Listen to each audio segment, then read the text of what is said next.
अकोला महाराज से खबर है, शिक्षकों का तबादला रद्द हो, पूरा गांव एकजुट। ग्रामीण सीधे जिला कलेक्टर कार्यालय में घुसे। पूरी खबर देखने के लिए बने रहिए वंदे भारत के साथ।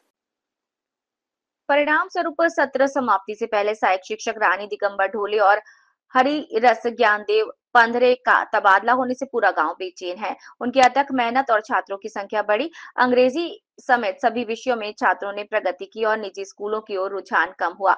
लेकिन अब सरकार ने इन दोनों शिक्षकों को इसी सत्र में कार्यमुक्त करने का फैसला किया और ग्रामीणों का गुस्सा फूट पड़ा। गुस्साए ग्रामीण सीधे जिला कलेक्टर कार्यालय पहुंचे और दोनों शिक्षकों का तबादला रद्द करने की मांग की। गाँव वालों ने चेतावनी दी है, अगर गुरुजी चले गए तो हम स्कूल खाली कर देंगे। हमारे बच्चों के भविष्य से खिलवाड़ किया जा रहा है। छोटे छोटे बच्चे रोते बिलखते रहे, उनके चेहरे आंसुओं से भीगे थे। वे चिल्ला रहे थे, गुरुजी को मत जाने दो, हमारी पढ़ाई छूट जाएगी। इस हृदय विदारक त्रासदी ने गांव वालों के दिलों को झकझोर कर रख दिया है। गांव वालों ने परोक्ष चेतावनी देते हुए स्थानांतरित शिक्षकों के शैक्षणिक वर्ष के अंत तक पद बने रहने के लिए कहा, अन्यथा गांव स्कूल का बहिष्कार करेगा और इससे उत्पन्न होने वाली स्थिति के लिए प्रशासन पूरी तरह जिम्मेदार रहेगा।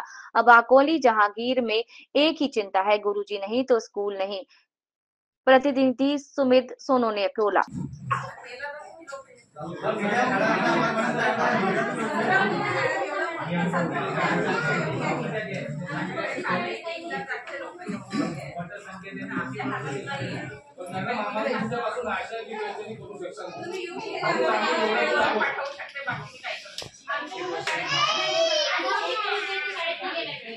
जे असे म्हणणे आहे की जर समजा हे शिक्षक पूर्ण सत्र होईपर्यंत जर थांबले नाही तर आम्ही आमचे पूर्व कॉन्व्हेंटमध्ये पाठवणार आहे।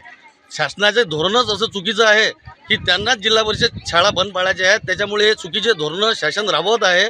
त्यांना जिल्हा परिषद शाळा बंद पाडण्यासाठी ते मनातून सत्र न संपता बदल्या करत आहेत आणि नवीन नवीन शिक्षक इथं पाठवत आहेत। येथील अकोली जहागीर येथील आमची माध्यमिक शाळा इथं जे शिक्षकांची बदली झालेली आहे ती बदली आम्हाला कोणाच पॅरेंट्स लोकांना मान्य नाही आहे।